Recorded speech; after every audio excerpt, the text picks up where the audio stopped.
I've made a video on the topic of Infiniti's future probably every year for the last 5 years. And I'm sitting inside the QX80 this time, giving you a State of the Union Infiniti address.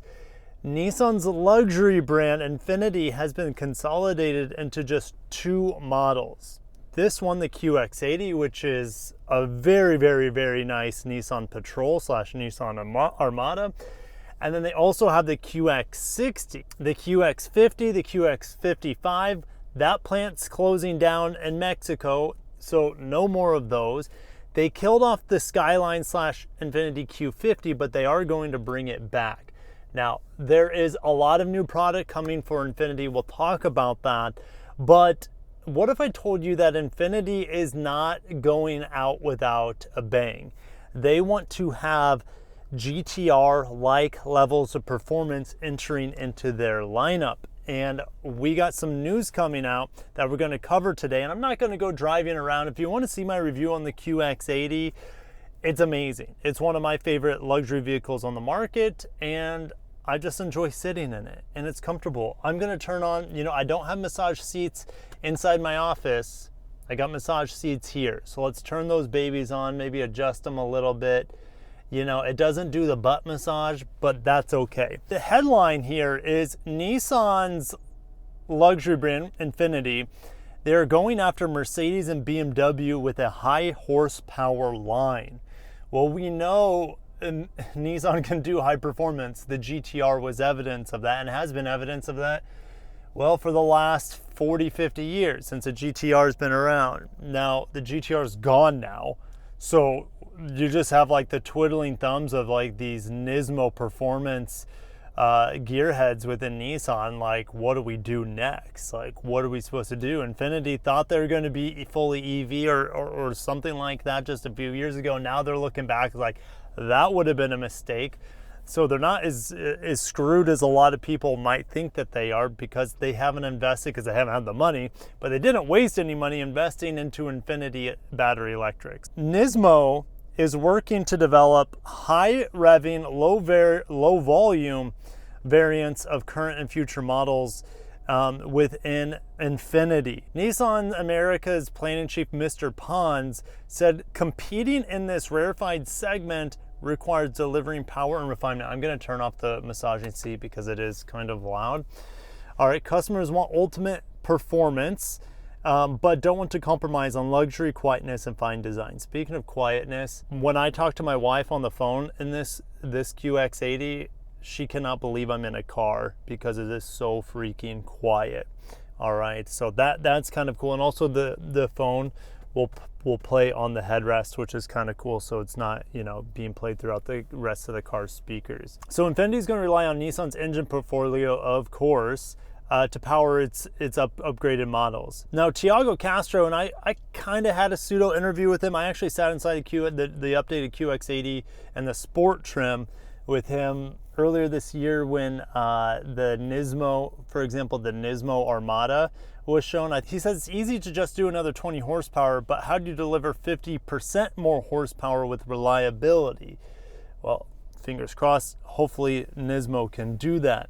Now, Infiniti has played with this idea before. 15 years ago, you had the 348 horsepower G Coupe that had a spoiler, chrome exhaust tips, red stitched leather seats, and that was in the short-lived Infiniti Performance line. I don't even remember that.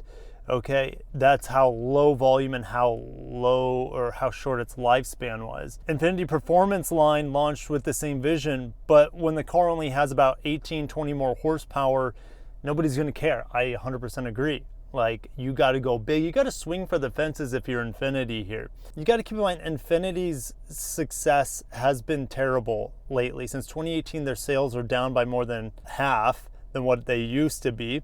They only account for the market share in the United States of just like 2.5% to 2.8%, somewhere in there, of the luxury market. And really expensive, really high performance Infinitis aren't going to, I guess, save the company. They won't, but they can have they can have their role in saving the company. And that is about bringing excitement to the brand, creating a halo. To have a halo product to compete with the Escalade V, which is one of the best, like craziest SUVs I've ever driven. I want to see that. I want to see Nismo get involved with this vehicle to take on the Escalade V. Now, the Escalade V will destroy this in sound. I don't care what Nismo can do. A V6 can really never sound as good as a V8 that you have in the Escalade V, but I still want to see them try.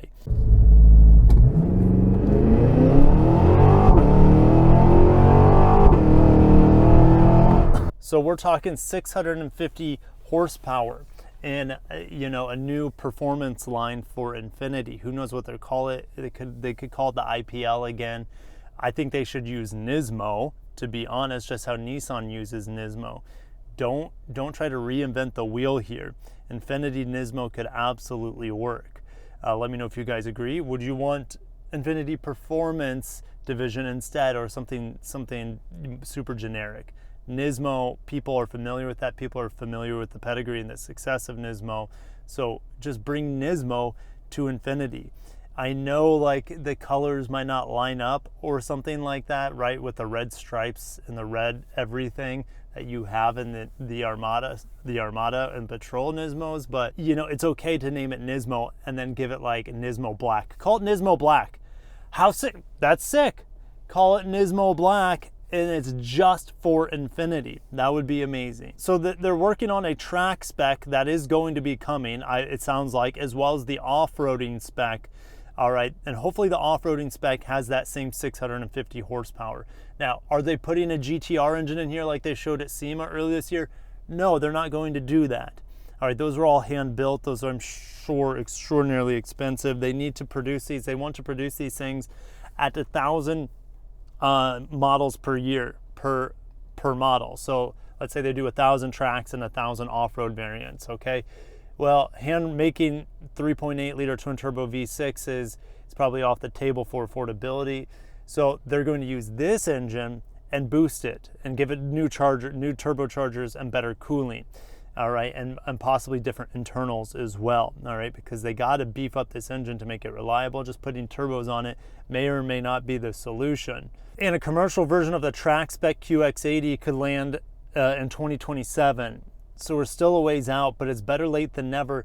And the starting template here with the QX80 is already fantastic. It's one of my favorite full-size SUVs on the market, arguably my favorite. I would take it over a Lexus LX or a Lexus GX, absolutely. Now dealers are wanting that track spec to be priced around $150.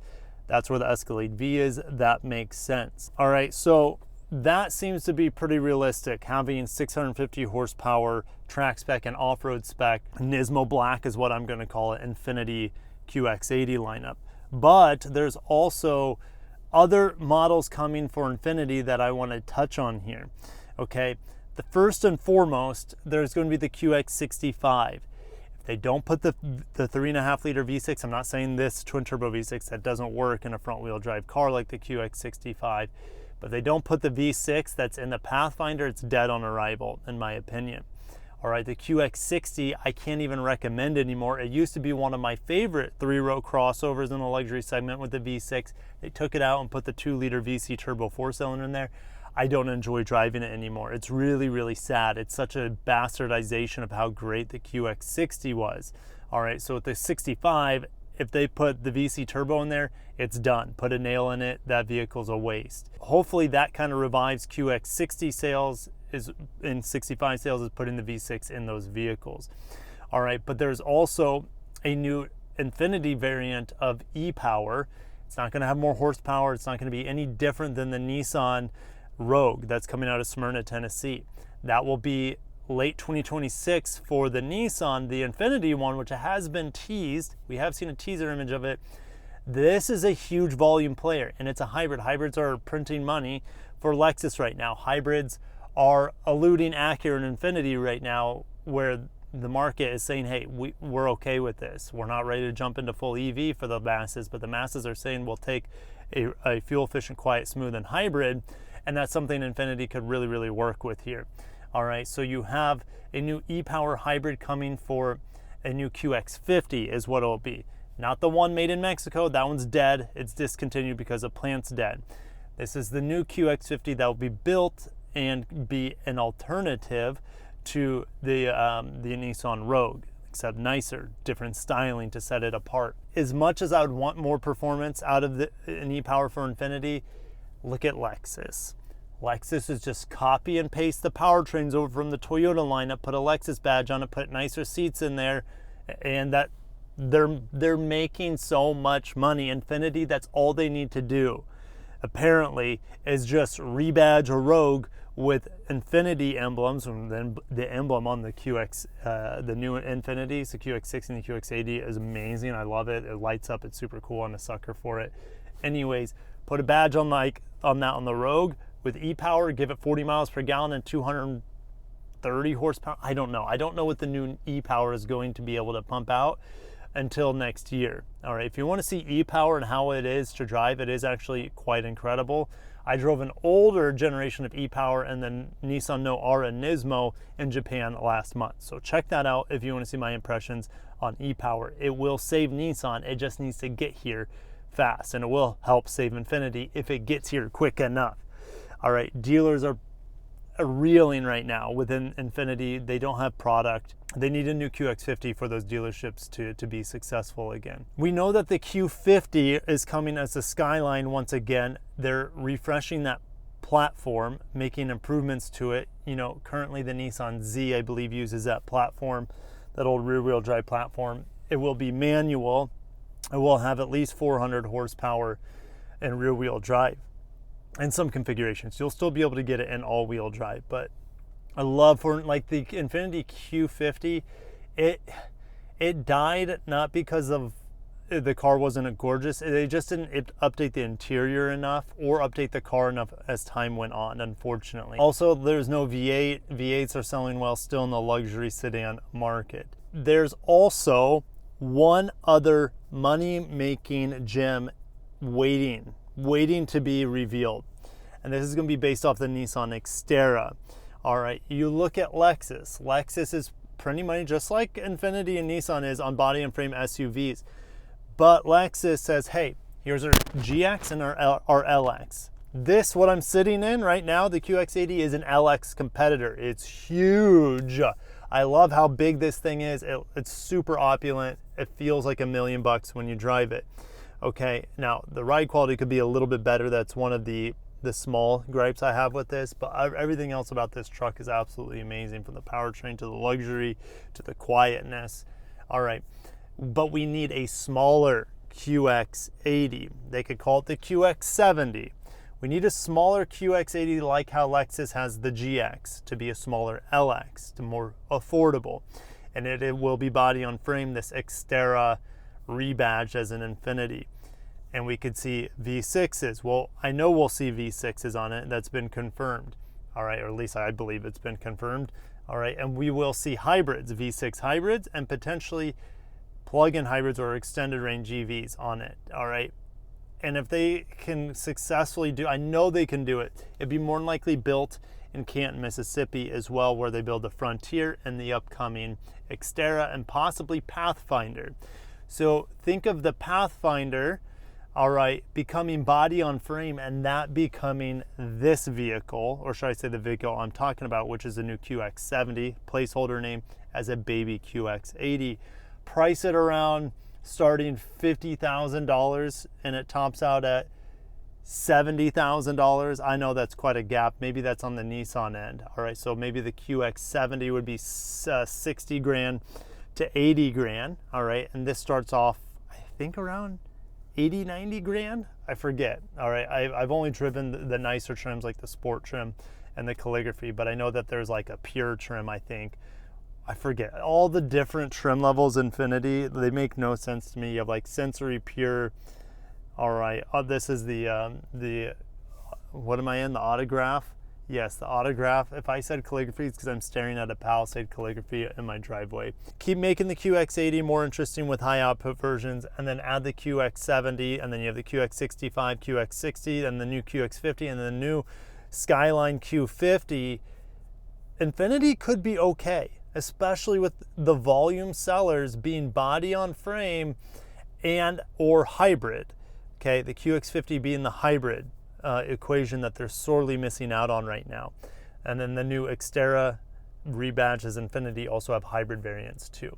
Could they put hybrids in this? Yes, but they're not focused on hybridizing this. They're saying, hey, the market for these large, opulent, huge body frame SUVs, once you're over 100K, who cares about fuel? All right, I'm idling this right now like I don't care, but like I haven't been driving it that much, to be honest. I've driven the kids in it to school a couple times. It's just very difficult because in this Autograph, it has this center console here.